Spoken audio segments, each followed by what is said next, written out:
Good morning, good morning, good morning, good morning. Hello guys, welcome back to my channel. If you're new here, my name is Eileen and I have two beautiful children, Zayla and Zara.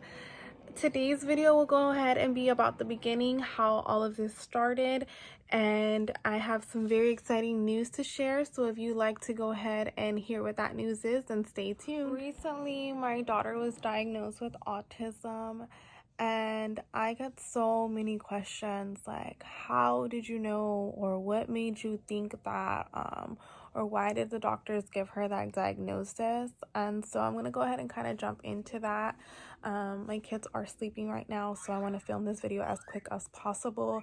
But of course, if you have any other questions or concerns, my DMs are always open, or you can comment, and I'll go ahead and leave my Instagram down below in the box, so that way you guys are able to follow me on there. I do share a lot of my journey on Instagram.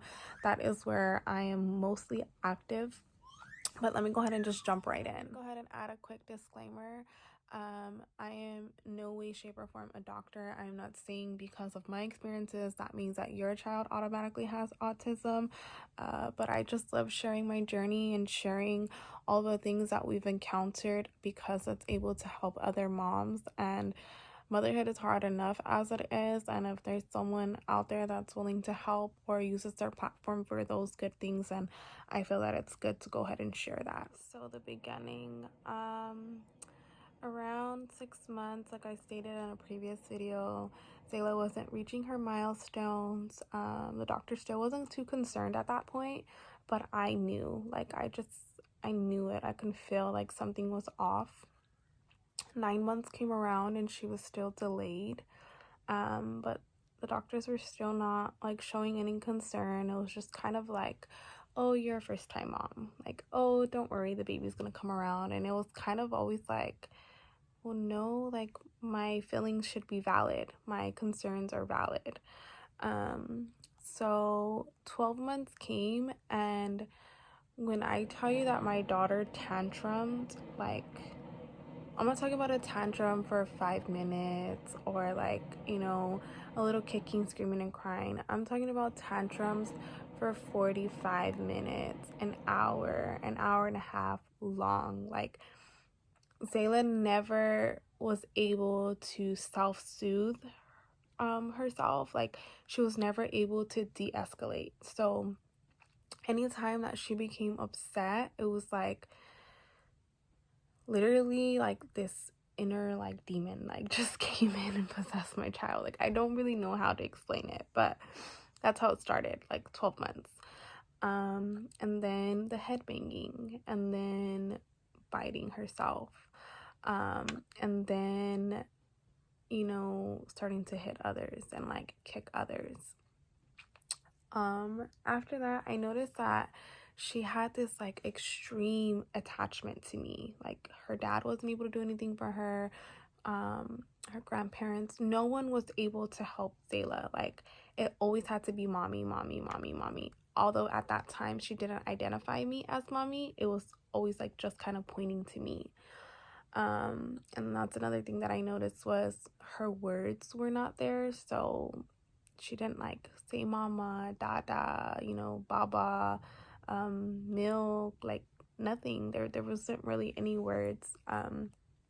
18 months had came and she still didn't have any language, and so the pediatrician referred me over to the speech pathologist. And at that time, Kaiser, we were in COVID. Mind you, it was 2020. Zayla's birthday was right when COVID hit, her first birthday. So at this point, we're like 6 months into COVID, and it was very hard to get an appointment. And by the time we were actually able to get an appointment, the person who was doing the evaluation like wasn't able to get any words out of her, and like, oh, is this typical, is this normal, is it just because she's shy, just because she hasn't been around people? I'm like, no, this is how my daughter is every day, all day. Even with people she knows, she doesn't have any words. At that point, Zayla was still considered very young in age for them to give her any speech services, so they referred me out to, in my area it's called the Regional Center. I don't know if it's the same for everybody across the United States or in other countries, but here in my area it's called the Regional Center. And we began evaluations through them.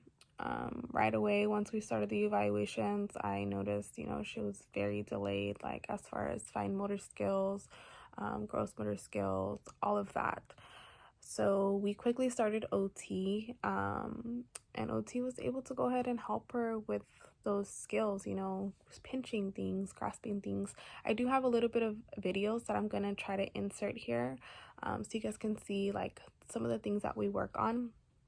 But OT was the first therapy that we started with right away, and then we jumped into speech. As soon as she started with all of these different therapists, it was a lot of pushback and drawback because they're new people. She doesn't warm up to people very well, and I was kind of like, oh my god, like I'm putting all of like my time and energy into all these therapies. Like, let's back up. I had to quit my full-time job because Zayla required so much therapies.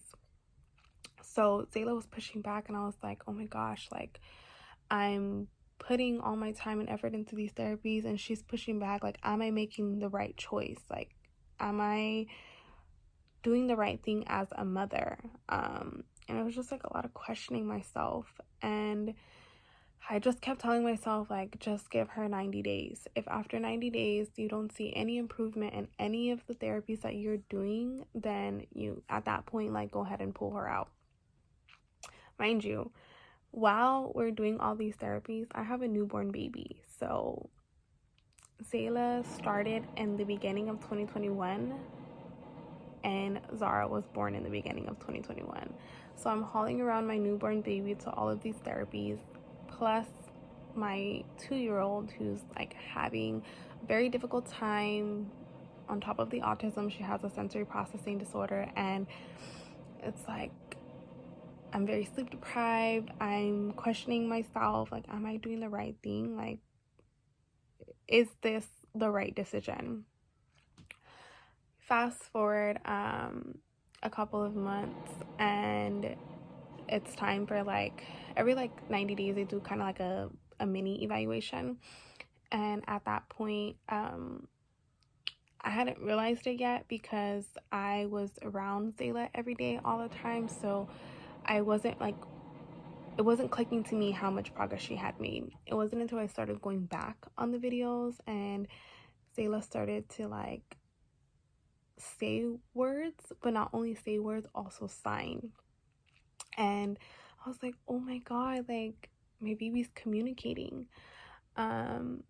Once the communication started to happen, I noticed less meltdowns, less frustration, because she was actually able to communicate her needs.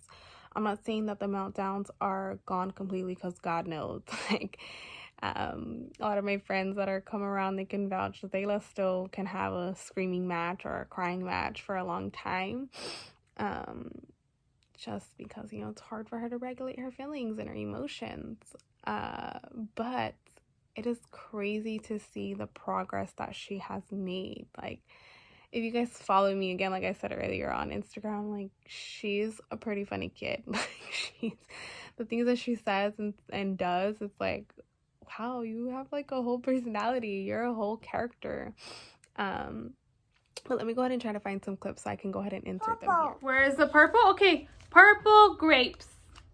No, they're not. Put it. Green clover. Say green clover. Mama, mama. Mama, mama. Mama. Good job. Yellow duck. Oh. Good job, baby. Red apple. Ah, I don't mind. Good job, my Clips, love. you guys can see that she's able to identify things.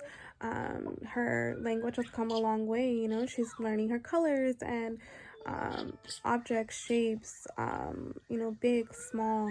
It's just all a bunch of little things that we work on through each therapy session to get her to where she is today. Okay, babe.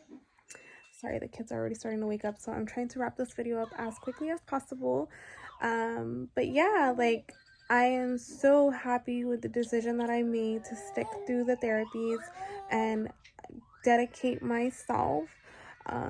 Don't get me wrong, it is a lot. Sometimes it's draining and it's like, oh my god, like, oh, I can't, you know, go and do X, Y, and Z for myself because I have a full schedule of therapies for the week. But I truly feel, had I have not dedicated myself, then she wouldn't have, you know, advanced as much as she has in the last 6 months or so. And I understand that not every parent is fortunate enough to be able to stay home with their child. But I would like to go ahead and give encouragement and let them know, like, you're not alone. This journey can sometimes seem very lonely. Like, you know, you get invited out with, you know, your friends, or to the cookouts, the barbecues, or whatever, and you can't always attend because, you know, those type of settings make your child overreact. Like, they can't handle it. The noise, the overly stimulated, not being able to bring themselves down, and people just not truly getting it unless they've experienced it. But yeah, the good news that I would like to share is Zayla has made so much progress. Her last evaluation, she did so well, like, phenomenal. She blew all of us out of the water, and she has gone down in speech.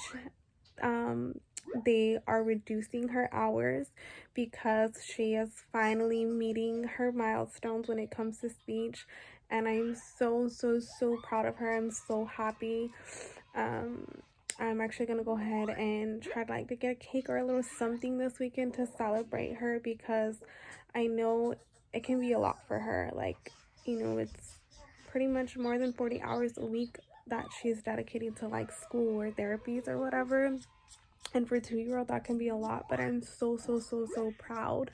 And I want to give encouragement to every other parent out there. If you're going through this or your journey is barely starting, there is light at the end of the tunnel. I promise you. Don't let these regression articles or any of that scare you. Yes, regressions can happen, but I am here to tell you that the time, effort, and dedication put into the baby you will see the difference. Like, it is possible. And again, if you guys need to talk to somebody or to vent or help or guidance on how to get the ball rolling and things started for your baby, please reach out to me. I may not be able to get back to you right away because I'm busy, but I always try to respond to all of my DMs. I thank all of you for always showing me and my family so much love, so much support. I am so proud of the village that I have built on social media. I know sometimes it can be like, oh my god, like, you overshare, you share too much, but because of me sharing my life and me sharing my stories and my battles through motherhood, I have created so many good relationships out there, so many people that I'm so thankful for. I don't think I would have been able to create those relationships had I have not shared my journey. And I just want to say thank you guys. I love you guys, and stay tuned for the next video. See you guys soon.